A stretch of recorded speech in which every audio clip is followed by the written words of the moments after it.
दोस्तों आज हम बात करने जा रहे हैं टेनेट के बारे में। टेनेट जो कि क्रिस्टोफर नोलन का लेटेस्ट एडिशन है फिल्म्स में। एंड क्या बोलूँ मैं आप लोगों को इस फिल्म के बारे में, मतलब इस फिल्म को आपको देख लगेगा कि शायद इंसेप्शन और इंटरस्टेलर समझना फिर भी ज़्यादा आसान थी। दोस्तों Tenet is so mind blowing film. मतलब समझ नहीं पाएंगे कि आप ये समझ रहे हैं। जब मैं इंटरस्टेलर देखी थी तो मैं I was out of words. मेरे को समझ नहीं आता मैं क्या बोलूँ, क्या एक्सप्लेन करूँ। मैं एक अपनी दुनिया में खो गया था। टेनेट ऐसे ही कुछ है। क्रिस्टोफर नोलन जब भी फिल्म लाते हैं, जैसा हम सब जानते हैं, हमारे फेवरेट डायरेक्टर है वो कभी भी पैसों के लिए नहीं बनाते। वो फिल्म इसलिए बनाते हैं कि उनको फिल्म से प्यार है, और ख़ासतौर पे टाइम से। उनकी मोस्टली फिल्म्स टाइम रिलेटेड कुछ होते हैं, है ना। तो गाइस वीडियो शुरू करने से पहले थोड़ा सा मैं कुछ बता देता हूँ कि अगर आप लोगों ने टेनेट देख ली है और आप समझ नहीं पाए तो वीडियो कंटिन्यू करिए। अगर आप लोगों ने टेनेट नहीं देखी है पर आपको स्पॉइलर से फ़र्क नहीं पड़ता तो भी वीडियो कंटिन्यू करिए। पर अगर आप चाहते हैं फिल्म को बिना स्पॉयलर्स का देखना, बिल्कुल कुछ जाने में ना, तो आप बेशक आप इस वीडियो को स्किप कर सकते हैं। पर एक बात तो तय है कि ये फिल्म पता नहीं कब रिलीज़ होगी, और इस फिल्म को देखने के बाद ही आपको समझना तो थोड़ा मुश्किल हो सकता है। मुझे ढंग से समझ नहीं आई थी तो मैंने भी आगे काफ़ी रिसर्च वगैरह की, तब जाके मेरे को फिल्म समझ आई। गाइस वीडियो शुरू करने से पहले मैं आपको थोड़ा कुछ कंसेप्ट्स वगैरह कुछ समझाना चाहूँगा ताकि आपको फिल्म की स्टोरी ईजी हो जाए थोड़ा समझने में। तो गाइस ऐसा मान लीजिए कि दो दुनिया एग्जिस्ट करती हैं। हमारे वर्ल्ड में दो दुनिया एग्जिस्ट करती हैं। एक जहाँ से कुछ स्टार्ट होता है और दूसरा जहाँ पे कुछ ख़त्म होता है, ठीक है। फॉर एग्जाम्पल अगर आपको किसी डेस्टिनेशन में पहुँचना है ए से बी पे, आप ए से शुरू हुए बी पे पहुँचे, लेकिन वहीं पे एक और दुनिया शुरू होती है जो बी से ए रिवर्स में जाती है। अगर आप लोगों ने अम्ब्रेला एकेडमी देखा हो तो उसका 6 एक एपिसोड था जिसमें कुछ रिवर्स हो जाता है। मैं उसका स्पॉयलर्स नहीं दूंगा, उसमें कुछ रिवर्स हो जाता है। या फिर अगर आपने ना curious case of Benjamin button देखी हो तो उसमें एक आदमी था ना, उसने एक उल्टी घड़ी बनाई थी रिवर्स टाइम करने के लिए, तो कुछ वैसा है। वैसे आपने ट्रेलर में कई बार देखा होगा कि गोली नीचे रखी थी, फिर वो हाथ में पकड़ ली, गोली थी वो वापस बंदूक में आ गई, रिवर्स में हो रहा है बहुत कुछ। तो ये दूसरी दुनिया है, इसी दुनिया प्रेजेंट। वो डेस्टिनेशन मान लीजिए, ये स्टार्ट पॉइंट मान लीजिए जहाँ स्टार्ट हो रहा है, ये फॉरवर्ड है, और डेस्टिनेशन से वापस आना बैकवर्ड है। तो आप लोगों ने हमेशा सुना होगा, बहुत सारी फिल्म इस पर बनी है कि अगर हम आज जो हमारा प्रेजेंट है, अगर इसमें बैक रिवर्स में जाके, अगर पास्ट में जाके हम इसमें कुछ बदलाव लेके आते हैं, हमने कुछ किया पास्ट में जाके, तो हमारा आज वाला प्रेजेंट भी इफेक्ट होगा। मेरा मतलब ये है कि फॉर एग्ज़ाम्पल अगर आपने पास्ट में जाके अपने एंसेस्टर्स को ही मार दिया तो शायद आपका एग्जिस्टेंस भी ख़त्म हो जाएगा। समझ रहे हैं? क्योंकि अगर आपके एंसेस्टर्स ही पैदा नहीं हुए, आपके ग्रैंडफादर, ग्रेट ग्रैंडफादर अगर पैदा ही नहीं हुए, तो फिर आप भी पैदा नहीं हुए, तो पूरी टाइमलाइन चेंज हो गई। समझे? तो ये कंसेप्ट है इस फिल्म से काफ़ी ज़्यादा जुड़ा हुआ। अब जैसे हम कहानी के आगे बढ़ेंगे आप समझते जाएंगे, और मैं आपको जितना हो सकता है मैक्सिमम उतना आपको समझाते जाऊँगा, आप उसकी फिक्र मत करिए। और एक और चीज़ मैं आपको बता दूँ, जैसे हम ऑक्सीजन लेते हैं ना अंदर, वैसे हम कार्बन डाइऑक्साइड छोड़ते हैं, CO2, हम O2 लेते हैं, CO2 छोड़ते हैं। तो इसलिए आपने कई जगह फिल्म में देखा होगा कि कुछ लोगों ने ऑक्सीजन मास्क पहन रखे हैं। वो ऑक्सीजन मास्क इसलिए पहन रखे हैं क्योंकि जब हम टाइम रिवर्स कर रहे हैं तो रिवर्स करने में बस कार्बन डाइऑक्साइड है जो हम छोड़ चुके हैं। कार्बन डाइऑक्साइड में आप ब्रीथ नहीं कर सकते, वो ब्रीथ करना सेहत के लिए हानिकारक है, तो इसलिए ऑक्सीजन मास्क की जरूरत पड़ती है। थोड़ा कंफ्यूजन हो रहा है आपको समझने में, बट आप फिक्र मत करिए, जैसे स्टोरी आगे बढ़ेगी आप समझते जाएंगे। तो गाइस अब कहानी शुरू होती है। जो हमारे प्रोटैगनिस्ट है फिल्म के, जॉन डेविड वॉशिंगटन, वो एक CIA के एजेंट है, ठीक है। और वो अंडर कवर होके एक रशियन एक ऑपरेशन हो रहा है जिसमें रशियंस को कुछ एक चीज़ चुरानी है, एक ऑब्जेक्ट चुराना है जिसके बारे में अभी नहीं पता, आगे जाके पता चलेगा। एक ओपेरा हाउस से काइव में जो है, काइव एक जगह है, वहाँ पे ओपेरा हाउस है, वहाँ से उनको ना कुछ एक चीज़ चुरानी है। और उसमें प्रोटैगनिस्ट जो है हमारा, वो अंडर कवर एजेंट बन के गया हुआ है वहाँ पे। अब जो जितने वो पूरा रशियन ग्रुप होता है, जब उस ऑब्जेक्ट को चुरा लेता है तो प्रोटैगनिस्ट क्या करता है, अपनी पूरी की पूरी टीम को भेज देता है एक सीक्रेट एग्जिट के साथ। फिर आगे ये होता है, जो प्रोटैगनिस्ट है हमारा, उसका नाम प्रोटैगनिस्ट ही है, जो प्रोटैगनिस्ट है हमारा, उसको किसी एक मास्क, मतलब उस आदमी ने मास्क पहना हुआ है, मास्क गनमैन है, और उसके बैक पैक पे जो बैग है उस पर एक रेड कलर की एक स्ट्रिंग है, ठीक है। इस चीज़ को ध्यान रखना, इसको याद रखना। एक आदमी ने हमारे प्रोटैगनिस्ट को बचाया है जिसके बैक पैक पे एक रेड कलर की एक लाल रंग की स्ट्रिंग है। उसके बाद प्रोटैगनिस्ट होता है हमारा, वापस उन रशियन ग्रुप को ज्वाइन कर लेता है, जिनको रियलाइज़ हो जाता है कि प्रोटैगनिस्ट धोखेबाज है और उसने हमको ट्रिक किया है, इसने हमको झूठ बोला है, और उसके बाद वो उसको करना शुरू करता है टॉर्चर। लेकिन जो प्रोटैगनिस्ट है वो कुछ इन्फॉर्मेशन रिवील करता, वो नहीं चाहता कि वो अपनी कोई इन्फॉर्मेशन बताए, उससे पहले वो एक सुसाइड पिल लेके मरने की कोशिश करता है। लेकिन वो उठता है और उसको पता चलता है जो सुसाइड पिल थी वो फेक थी, और रशियंस ने उसको पकड़ लिया है, और जो पूरी की पूरी टीम थी उस प्रोटैगनिस्ट की, उनको मार डाला है। और वहीं पे वो जो ऑब्जेक्ट के लिए गए थे उस ओपेरा हाउस में, वो भी उन्होंने पकड़ लिया है, अपने पास रख लिया, उस ऑब्जेक्ट को मिल गया उनको ऑब्जेक्ट। जो प्रोटैगनिस्ट है वो एक सीक्रेट ऑर्गेनाइजेशन ज्वाइन करता आगे, जहाँ पे उसको एक वर्ड के बारे में पता चलता है, टेनेट, TENET। अगर आप लोगों ने इस फिल्म का पोस्टर देखा हो तो उसमें TE फिर एन बीच में, और ईटी जो लास्ट वाले ईटी है वो उल्टा लिखा है। वो एक्चुअली फिल्म को दर्शाता है वो किस टाइप की फिल्म है, और टाइम इन्वर्जन के बारे में बता रहे हैं। ठीक है, तो उसको उस वर्ड के बारे में पता चला टेनेट। अब प्रोटैगनिस्ट जो है कोई फैसिलिटी में जाता है जहाँ पे उसको फ्यूचर के टेक्नोलॉजी के बारे में पता चलता है कि फ्यूचर में लोगों ने एक ऐसी टेक्नोलॉजी, एक ऐसे ऑब्जेक्ट्स बना लिए हैं कि वो टाइम को रिवर्स कर सकते हैं और वापस मूव बैक कर सकते हैं।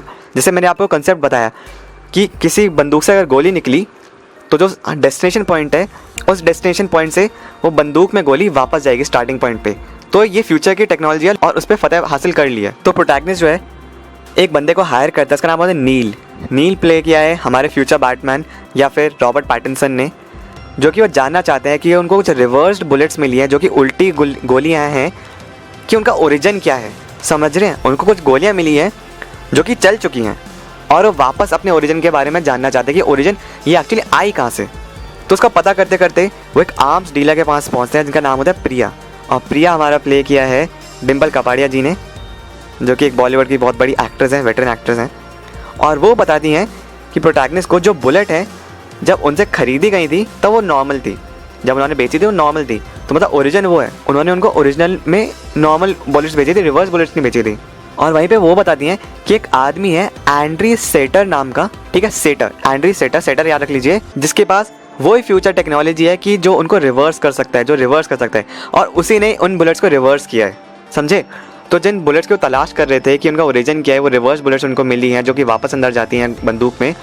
ओरिजिन का पता करते करते वो डिम्पल कपाड़िया जी के पास पहुँचे, जिन्होंने बताया कि एंड्री सेटर नाम का आदमी है जिन्होंने उन बुलेट्स को रिवर्स किया है। अब प्रोटैगनिस्ट और नील को दोनों को सेटर के पास पहुँच रहे हैं, पर उस तक पहुँचने के लिए वो दिमाग लगाते हैं और वो पहले अप्रोच करते हैं सेटर की वाइफ कैट को, कि कैट उनकी हेल्प कर सकती है कि वो सेटर तक कैसे पहुँचे। तो कैट बताती है कि एक्चुअली सेटर ने उसको अपने अंडर कंट्रोल रख रखा है। क्यों? क्योंकि कैट ने सेटर को एक नकली पेंटिंग बेच दी थी। तो प्रोटैगनिस्ट कहते हैं तुम घबराओ मत, तुम्हारे लिए जो वो पेंटिंग है हम चोरी करके लेके आएंगे, जहाँ पे सेटर ने उसको छुपा के रखा है। अब इस ऑपरेशन के दौरान जब वो उस पेंटिंग को चुराने के लिए जाते हैं तो प्रोटैगनिस्ट और नील पे दो लोग अटैक करते हैं पर वो पेंटिंग चुरा लेते हैं। तो प्रिया उनको बताती है, डिम्पल कपाड़िया जी उनको बताती हैं कि जिन दो लोगों ने उन पर अटैक किया था दरअसल वो दो लोग नहीं बल्कि एक ही आदमी था। प्रोटैगनिस्ट कैट के पास पहुंचते हैं और उनको बताते हैं कि तुम्हारी पेंटिंग अब सही सलामत है, सही सुरक्षित है। तो उसके बदले में कैट जो है प्रोटैगनिस्ट का एक डिनर अरेंज करती है सेटर के साथ, और सेटर वहाँ पे प्रोटैगनिस्ट को धमकी देता है कि आज के बाद मेरी अगर वाइफ के साथ तुम इन्वॉल्व हुए या उसको कुछ भी कहा तो मैं तुमको जान से मार डालूंगा। तो प्रोटैगनिस्ट कहता है ठीक है जैसे तुम कहो, लेकिन उसके बदले में जाना तुमको किसी एक चीज़ की तलाश है, प्लूटोनियम की। मैं उसके बदले तुमको अगर प्लूटोनियम ला के दे दूँ तो क्या तुम कैट को आज़ाद कर दोगे? तुमको मैं तुम्हारा प्रोडक्ट ला के दे दिया प्लूटोनियम, पर उसके बदले कैट की आज़ादी चाहिए। वो नहीं चाहता कि कैट अब उसके अंडर कंट्रोल रहे। सेटर कहता है ठीक है, मंजूर है। अब प्रोटैगनिस्ट और नील सक्सेसफुली इस प्लूटोनियम को चुरा लेते हैं एक आर्म्ड गाड़ी से। एक गाड़ी होती है उसे वो चुरा लेते हैं इस प्लूटोनियम को। लेकिन तभी प्रोटैगनिस्ट को रियलाइज़ होता है कि दरअसल में वो प्लूटोनियम नहीं है बल्कि वैसा ही कुछ एक ऑब्जेक्ट है जो कि स्टार्टिंग में वो रशियन टेररिस्ट या रशियन ग्रुप गया था उस रशियन ऑपरेशन में उस ऑब्जेक्ट को चुराने ओपेरा हाउस में, जब प्रोटैगनिस्ट हमारा पकड़ा गया था। याद है आपको, मैं इसको वीडियो के स्टार्टिंग बताया था कि जहाँ से फिल्म स्टार्ट होती है वो वही कुछ ऑब्जेक्ट था। अब सेटर और उसके आदमी, ध्यान सुनिए दोस्तों, सेटर और उसके आदमी एक टेम्पोरल पिंसर मूवमेंट स्टार्ट करते हैं जिसमें उसकी आधी टीम आगे बढ़ती है और बाकी आधी टीम टाइम में वापस जाती है, और इस तरीके से उनके पास पूरी नॉलेज आ जाती है और सेटर उस ऑब्जेक्ट को लेता है और चला जाता है। अब ध्यान से सुनना दोस्तों, कहानी में आगे बढ़ते हैं लेकिन बहुत ध्यान सुनना क्योंकि बहुत इंपॉर्टेंट पार्ट है। अब कैट बताती है जो सेटर है उसको कैंसर हो गया है जिसका कोई इलाज नहीं है और वो मरने ही मरने वाला है।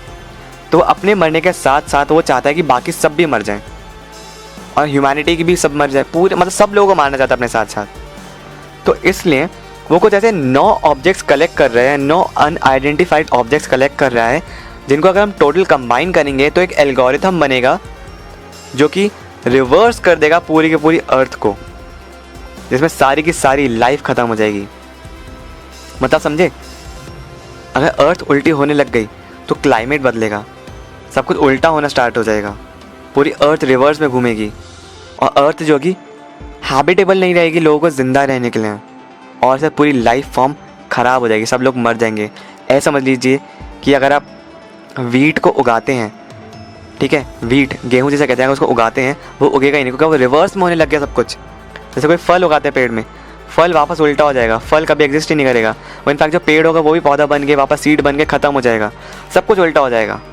लेकिन जो प्रोटैगनिस्ट होते हैं वो कहते हैं कि एक्चुअली जो फ्यूचर वाले लोग हैं जो कि सेटा की हेल्प कर रहे हैं इस पूरे के पूरे मिशन में, अर्थ को उल्टा करने में, उसमें उनका क्या फ़ायदा है। तो नील बताता है कि दरअसल में फ्यूचर वाले लोगों को ये लगता है कि उनके लिए तो अर्थ ऑलरेडी उल्टी हो चुकी है ना, क्योंकि फ्यूचर में अर्थ उल्टी कर चुका है वो सेटर। तो उनको लगता है कि अगर वो वापस को रिवर्स करेंगे तो सब कुछ ठीक हो जाएगा, और इसलिए वो सेटा की हेल्प कर रहे हैं। ये थोड़ा कन्फ्यूजन होगा, मुश्किल समझने में। जो फ्यूचर वाले लोग हैं वो एनी हाउ मरने ही वाले हैं, क्योंकि अर्थ उनके लिए हैबिटेबल नहीं है, इनहैबिटेबल हो चुकी है। तो इसलिए उनके अकॉर्डिंग उनको बचने के लिए सिर्फ एक ही रास्ता है कि अगर वो सेटा की हेल्प करें और अर्थ को रिवर्स करें।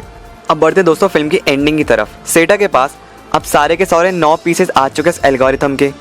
तो सेटा डिसाइड करता है कि वो टाइम में उस टाइम पे चले जाएगा, मतलब टाइम में उस पीरियड पे चले जाएगा जब वो अपनी ज़िंदगी में सबसे ज़्यादा खुश था, और वहाँ पे वो बहुत शांति से मर जाएगा और एल्गोरिथम को एक्टिवेट कर देगा कि वो मरा और बाकी सब भी उसके साथ मर गए। तो प्रोटैगनिस्ट और नील उसको रोकने की कोशिश करते हैं, और वो भी वही टेम्पोरल पिंसर मूवमेंट का इस्तेमाल करते हैं एक सिटी में जहाँ पे 9 पीसेस वो एल्गोरिथम के रखे थे, जहाँ पे वो स्टोर किए हुए थे। अब कैट वहीं पे समझ जाती है कि सेटर कहाँ गया होगा टाइम में जहाँ पे वो सबसे ज़्यादा खुश था, और कैट वहीं पे उसी टाइम में जाती है उसको रोकने के लिए कि वो खुद को भी ना मारे, प्लस वो एल्गोरिथम को भी एक्टिवेट ना करे, कि मतलब वो मरा तो उसके साथ साथ ह्यूमैनिटी भी मरी। प्रोटैगनिस्ट एक टनल के थ्रू होते हुए एक कमरे में पहुंचने की कोशिश करता है जहाँ पे एल्गोरिथम स्टोर्ड है। तो वो देखता है कि सामने जो दरवाज़ा है वो लॉक्ड है, और जो दूसरे वाला दरवाज़ा है वहाँ पे एक लाश रखी हुई है, एक मास्क्ड मैन की, जैसे मास्क पहना हुआ है, और उसके बैकपैक पे रेड वो लाल स्ट्रिंग है। और दोस्तों अगर आप लोगों को याद हो, मैं आपसे स्टार्टिंग में आता ना, एक रेड स्ट्रिंग वाला एक आदमी था जिसने प्रोटैगनिस्ट की जान बचाई थी।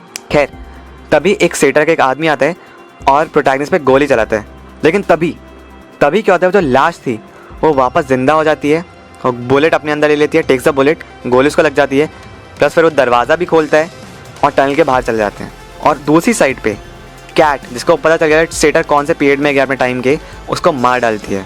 और तभी प्रोटैगनिस्ट और नील सही टाइम पे जाके एल्गोरिथम को एक्टिवेट होने से रोक लेते हैं कि ह्यूमैनिटी ना मरे, और सब कुछ बचा लेते हैं। तो बस अब सब कुछ ठीक हो गया है, क्योंकि उन्होंने सेटा को भी रोक लिया है, एल्गोरिथम को भी एक्टिवेट होने से रोक लिया है, और अब ह्यूमैनिटी भी नहीं मरेगी, सब कुछ ठीक रहेगा, क्लाइमेट भी रिवर्स नहीं होगा, अर्थ भी रिवर्स नहीं होगी।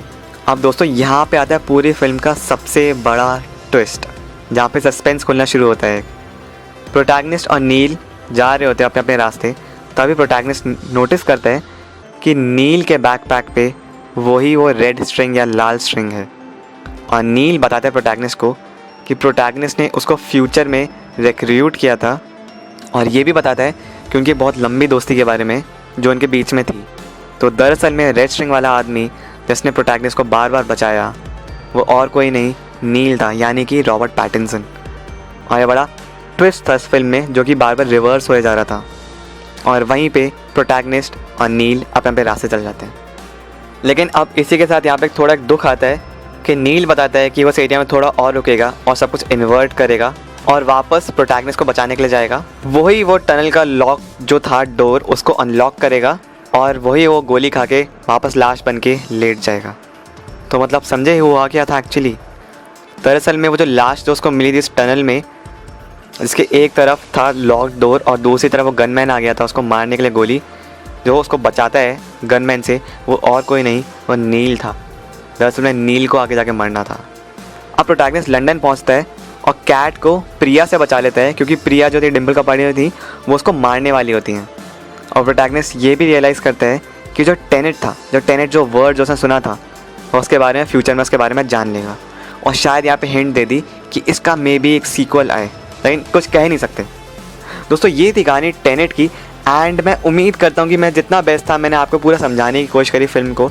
अपने थॉट्स ज़रूर मुझे बताइए कमेंट्स में, आपने टेनेट फिल्म देखी तो कैसी लगी, या फिर मेरी स्टोरी टेलिंग आपको कैसी लगी, आपको समझ आई या नहीं। क्योंकि देखिए क्रिस्टोफर नोलन की जो मूवीज़ थी खासतौर पे ये काफ़ी ज़्यादा कन्फ्यूजिंग थी समझने के लिए। इसमें मैं मानता हूँ बहुत ज़्यादा कन्फ्यूजन था। इंसेप्शन और इंटरस्टेलर एक बार के लिए फिर भी समझ जाएंगे, जो उसमें टाइम इन्वर्जन वाला लूप है वो थोड़ा ज़्यादा ही डिफ़िकल्ट हो गया था समझने के लिए। एंड बट जो भी है दोस्तों, बहुत ही ज़्यादा माइंड ब्लोइंग फिल्म थी ये, इसको देख के मैं हिल गया। क्या क्या फिल्म बनाता है यार क्रिस्टोफर नोलन, मतलब कहाँ से आता है उसमें दिमाग, कहाँ से लेके आता है कहानी। और लिखी भी उसने खुद ही है, क्रिस्टोफर नोलन ने खुद ही अपनी कहानी लिखते हैं और खुद ही डायरेक्ट करके खुद प्रोड्यूस भी करते हैं और लोग देखने में जाते हैं क्योंकि उनकी फिल्म्स के लिए लोग पागल हैं। तो गाइस ये थी कहानी फिर टेनेट की। एंड मैं उम्मीद करता हूँ आपको पसंद आई तो प्लीज़ लाइक कमेंट सब्सक्राइब और शेयर जरूर कर दीजिए। मिलते हैं आपसे नेक्स्ट वीडियो में, अपना ख्याल रखिए। Thank you and bye.